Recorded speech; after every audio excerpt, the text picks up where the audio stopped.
वारी renewable technologies limited. Perfect. So या स्टॉकमध्ये सुद्धा जर तुम्ही बघाल, year on year profit growth 109%. So म्हणजे माझा अजेंडा काय आहे, की टर्न अराउंड कसा आलाय बिझनेसमध्ये. वन टाईमला ही कंपनी लॉस मेकिंग होती. म्हणजे ही ऑलरेडी हा स्टॉक मल्टीबॅगर बनलाय. मलाही माहिती आहे, तुम्हालाही माहिती आहे. पण विषय असा आहे, जर आपण इयरली नंबर्स बघू, मार्केटमध्ये price always follow to the numbers. कधी कधी तसं होत नाही. त्याचं कारण असं असतं, मार्केटने खूप तर एक ओव्हर प्रिडिक्ट केलेलं असतं किंवा अंडर प्रिडिक्ट केलेलं असतं. पण या पर्टिक्युलर स्टॉकमध्ये 2020 ला जेव्हा हा लॉस मेकिंग होता आणि 21 मध्ये थोडासा प्रॉफिटमध्ये आला, तिथून या स्टॉकची जर्नी बदलली आणि आत्ता सुद्धा त्याने हे करून दाखवलंय, की 100% नेट प्रॉफिट ग्रोथ घेऊन दाखवलाय. म्हणजे गेल्या वर्षी 229 कोटीचा प्रॉफिट होता, या वर्षी 483 कोटीचा प्रॉफिट. आता एक गोष्ट लक्षात घ्या, की जेव्हा असे मोठे प्रॉफिट येतात कोणत्याही स्टॉकमध्ये, प्रॉफिटमध्ये माझा इतका इंटरेस्ट काय आहे? कारण भलेही कंपनी सेल्स करते, पण नेट प्रॉफिट बनवू शकत नाहीये. तर काय होणार? कॅश फ्लोचे प्रॉब्लेम येणार. आता असे जे स्टॉक जे चांगला नेट प्रॉफिट आणतायत, या कंपन्यांच्याकडे कॅश अवेलेबल असेल. ज्याच्याकडे कॅश अवेलेबल असेल, पैसे अवेलेबल असतील, ते काय करतील? ऑब्व्हियसली ते रिइन्व्हेस्ट करतील. नवीन मशीन्स आणतील, नवीन-नवीन बिझनेसचा विचार करतील. त्यांच्या एम्प्लॉयीला चांगले पैसे देतील. जेणेकरून ते एम्प्लॉयी अजून चांगलं स्किलफुल वर्क करतील आणि अल्टिमेटली कंपनी ग्रो होईल. So it's all together linked with money. म्हणजे भलेही एखादी कंपनी मला बाहेरून बघायला चांगली वाटते, पण ती कंपनी नेट प्रॉफिटच करत नाहीये, तर ती कंपनी परफॉर्म नाही करू शकणार.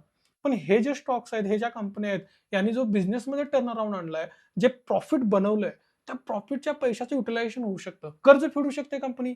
जर एखादी कंपनी कर्ज फ्री झाली, बिनधास्त काम करेल ना. कारण प्रत्येक क्वार्टरमध्ये किंवा इयरली जे पैसे कमवतील, ते पैसे त्यांना परत इंटरेस्ट देण्यासाठी घालवण्याची गरज नाहीये. सो कंपनी कर्ज फ्री होऊ शकते. So that is the thought process all together, right? So आता या पर्टिक्युलर स्टॉकमध्ये इन्व्हेस्टर्सची सुद्धा जर जर्नी बघितली, तर ऑब्व्हियसली पब्लिक होल्डिंग 30% खाली आहे.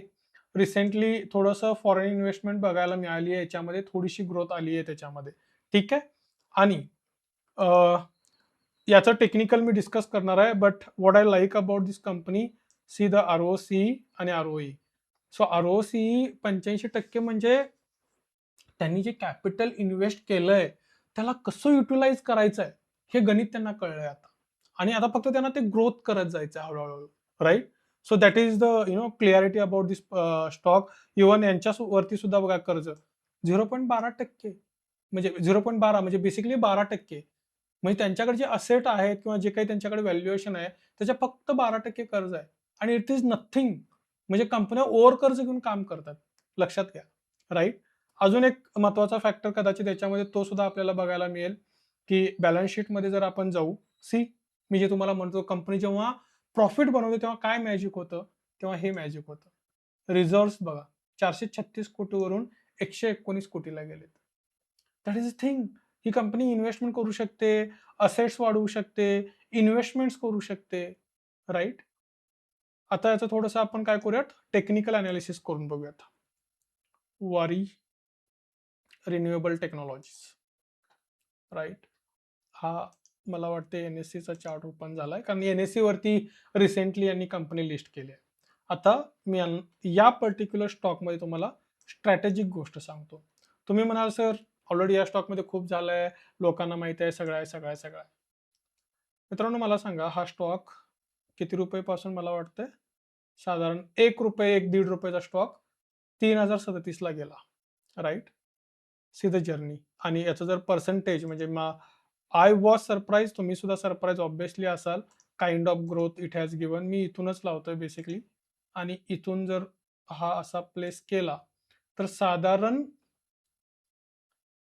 99,343, सॉरी 99 लाख नाही, 99,343%, 99,343% म्हणजे साधारण 1,000% ग्रोथ यांनी ऑलरेडी डिलिव्हर केली. आणि ते पण काय पिरियडमध्ये, 21 ते 24 मध्ये. आणि हे कसं झालं, मी जे तुम्हाला मगाशी सांगत होतो, सी हिअर.